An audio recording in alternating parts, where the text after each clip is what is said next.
Welcome to the Legionary. What I thought we'd do today is look at one of the less glamorous aspects of marching up and down dressed as a Roman. That is cleaning the armour. Obviously, with sweat and just general ambient humidity, you get rust. And obviously, main component of what I'm doing, or one of the component parts, is the Roman armour, the lorica segmentata. So here it is on the frame, on the T. So yeah, it's a good opportunity once you finish the march. Really, let's just break the armour down into its component parts and then clean it thoroughly. So yeah, anybody that's served in the military in any capacity will readily identify with cleaning kit, and in this case, cleaning armour, obviously. Yeah, cleaning your kit is an integral part of being a soldier and maintaining it, and that's normally carried out even before your own personal admin. So, you know, if we got back from a march, we'd be cleaning weapons and the equipment first, and then, and only then, would we then go and take a shower and clean ourselves up. So yeah, it is vital, and obviously I don't think the Romans would have been any different when it came to that, seeing as the armour was ultimately what would protect them, stand between them and an arrow and or a sword. So yeah, vital to your survival, and therefore it's something that's taken very seriously, I would imagine, even back then. So here's the lorica segmentata. This is the Corbridge A model. Corbridge A is predominantly just all leather straps and hooks. Anyway, this armour is one of the earlier types, I believe, and so there's obviously different variations of the lorica, of this plated armour. So that said, yeah, let's get back to cleaning it. As you can see, it's yeah, got some corrosion on the inside. Obviously, this is the back panel here of the plates there. So that's where a lot of my sweat has been building up. Nice. Yeah, so what we're going to do is we're going to dismantle it. As you can see, it's held together by straps, so it's just literally a case of undoing those. So that's one of the shoulder pieces. That's the right hand side shoulder piece there. You can see the wear and tear already on the top where the pole, the furca was resting. There's a furca over there on the wall. So yeah, where that was rested, you can obviously see there's already a bit of patina on there. This is a lorica broken down into its component parts. As you can see on the inside, side leather straps that are riveted to the armour. So for cleaning, what do I use? Well, I use a very fine grade sandpaper. So the finer the better. So you will get a bit of, obviously it's going to scratch the armour when you do get a bit of patina. Just a regular sort of kitchen scouring cloth, whatever you want to call this, whatever your brand name is, and then obviously wire wool, again finer wire wool. You want to go for the coarse stuff is probably not good, it's a bit too aggressive and just leaves scratch marks. The finer stuff less so. Then afterwards, WD-40. I just sort of spray that on any areas where there's a little bit of where the actual rust is. I don't spray it all over, just on the rusty spots. And then once I've cleaned it off, I then brush it down with use a small brush, paintbrush, and then I just paint oil onto the armour. So this is just a 2-stroke oil, just a little bit I've got left, any old oil that I can use. Clear, obviously go for a clear oil, don't go for black motor oil, which would be silly. So yeah, that's what I use for cleaning the armour.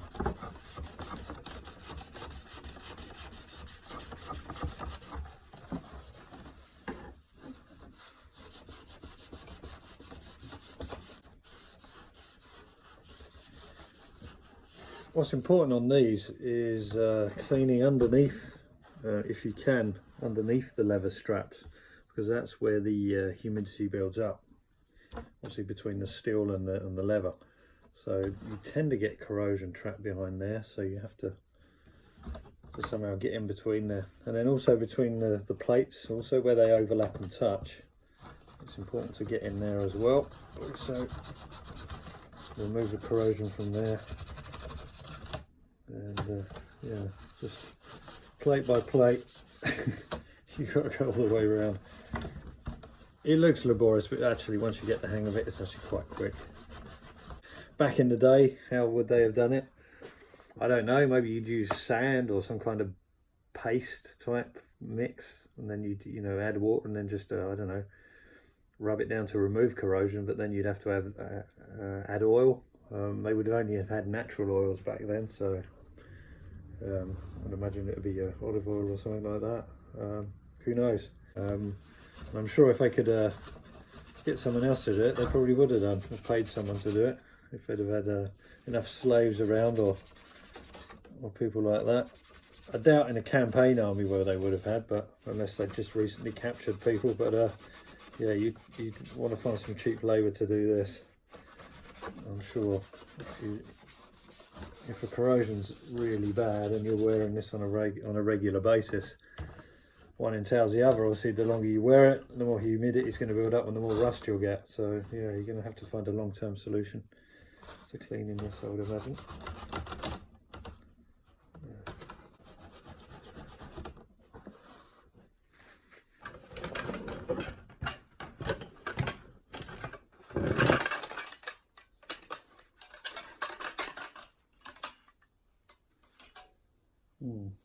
That hinge is damaged there.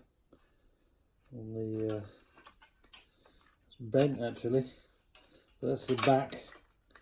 That's the back plate of the armour, and this hinge here has been bent. I can only imagine that's when I was putting on the armour, because of the way I put it on before.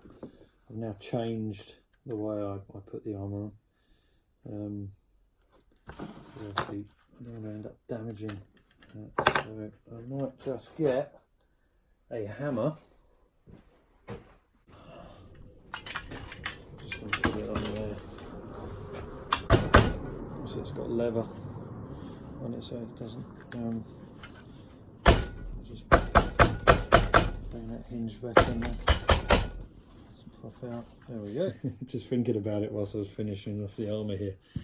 Was the physical aspect of what I was doing of the last march, so March number 4, and that was quite testing. Lots of rubbing on the thighs, which I wasn't used to. I'm sure anyone, any ex-military people who are watching this, or anybody who served, obviously, will know that carrying heavy loads over long distance, you're going to get rubbing in places you couldn't even imagine. So yeah, so I had that yesterday. I was quite sore yesterday after the march. No blisters, strangely, with the Caligay, but then I have been wearing them for some time. That's the sandals. Try not to get too technical. So the heels of my the very backs of my heels were rubbed, but no blisters. And then obviously my back, lots of stretching afterwards, so sort of mid to lower back. I'm 47 years old, so really I'm not exactly legionary material for ancient Rome. I would have been already in the triarii, or the spearmen, right at the back of the ranks probably, putting up a sandbag or whatever the equivalent was and telling everybody war stories about back in the day. But it's only by doing this, by training and building up my resilience over time, that I'll be able to sort of get to a point where I can comfortably carry these loads and move bigger distances. So yeah, yesterday was 8 kilometers. I'm estimated the load at about 38 kilos. I was probably, to be honest, I was probably a little bit over, because it was actually too heavy yesterday. I should have dropped the weight a bit and taken it easy on myself. But hey, you're not going to win any battles by taking it easy on yourself. So yeah, it was in at the deep end yesterday. So I think March number 4 was a learning curve from a physical point of view. So I know what areas to watch and pay attention to, because it's no good injuring myself or wearing myself out to the point where I can't march. That would defeat the object. So if it means lessening the load, then I will do. because really I want to get in sort of distance, you know, start increasing the distance. So yes, yesterday was yesterday's march number 4 was 8 kilometers with 38 kilos load, approximately. I'll probably do another weigh-in this week at some point, and I'll weigh the kit again to try and get as precise a measurement as I can of the load that I'm carrying. Right now, it's just getting the sensations of it, getting the furka on my shoulder, and sitting that comfortably, and then trying to find some method for carrying the shield is going to be another priority for this week. So I'm going to have to look at getting some straps or something, because there's no way I can carry that in my hand again, that kind of distance. I was getting involuntary muscle spasms in my in my left arm last night. So yeah, just checking the galleus, so my helmet. Yep, rust right on the inside where I was sweating like hell. Obviously on the felt liner that I glued on the inside of this. It's obviously soaked up and it hasn't dried yet because it's in a damp barn. So I'm going to take this indoors and put it next to the fire, dry that out, and then we'll clean this up later. So as you can see, even on my oil canteen here, I've chosen this to be an oil canteen. Some people have suggested that this type of canteen may have served to carry oil in it rather than water. I prefer the bladder. I prefer the leather bladder to carry water in, and then use this possibly for oil. And no, I haven't put oil in this yet, but I should do to make it more realistic and make my my load even heavier. So yeah, we got some rust on that, so we'll be cleaning that off as well today.